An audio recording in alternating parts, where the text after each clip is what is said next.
More on how social media is playing a bigger role in disaster relief, I spoke with Bill Strathmann. He's the Chief Executive Officer for Network for Good. I asked him how social media has changed things over time. Social media has grown astronomically since about 15 years ago. With 9/11, there was very little giving online and digital because of social media.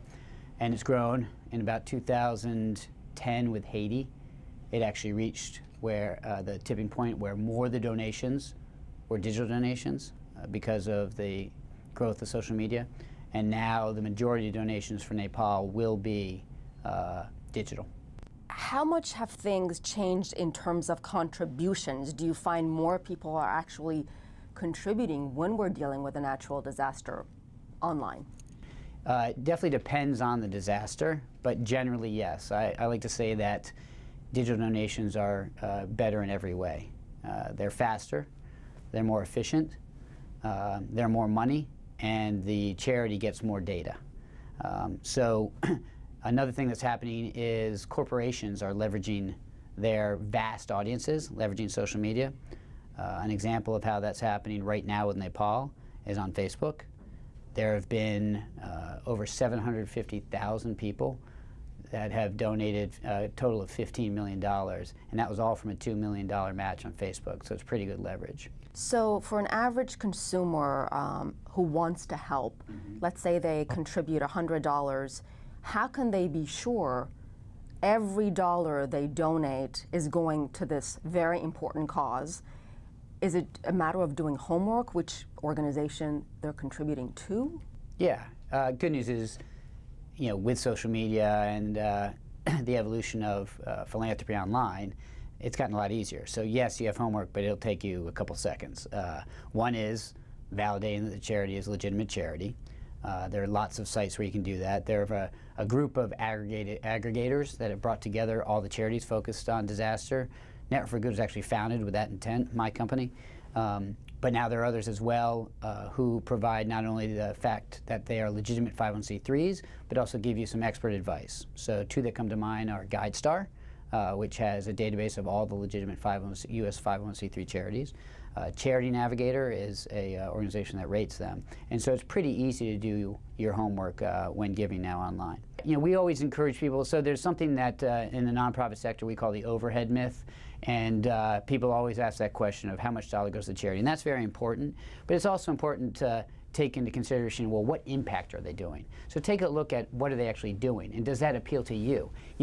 Giving in times of disasters is a great way to feel connected and not just feel helpless, because we're barraged with all the negative stories and images that are associated with disaster, and they are, horrible. Giving is a great way to feel like you're doing something, and if you take the extra effort to understand specifically you want to give to, sometimes there are organizations that are saving pets, sometimes there are organizations that are going into factories and helping workers, sometimes they're providing medical supplies, sometimes water, sometimes shelter. You can choose now. From any number of different organizations that are focused on relief efforts, and focus on the headline is focus on the impact, not just on, the percentage that they're spending on overhead. And are there warning signs that consumers should be aware of? It's mostly common sense stuff. So if it's a legitimate charity, but they say nothing about the disaster on the charity's website, that's a hint that they're not really focused on the disaster. So don't leave it to just their Facebook page or the tweet that they send out, but also look at the organization's website, and then check some of the organizations that I just mentioned. And when a natural disaster like a massive earthquake happens, there's so much media coverage the day off, days after, but a week later, a month later, other news come in the picture, and people tend to forget. What is the responsibility of social media in that sense, and charitable giving, to remind people the story has not gone away, to remind people a lot of people have lost their lives, and the contributions are still so necessary? That's a big job for social media to do that. It's hard.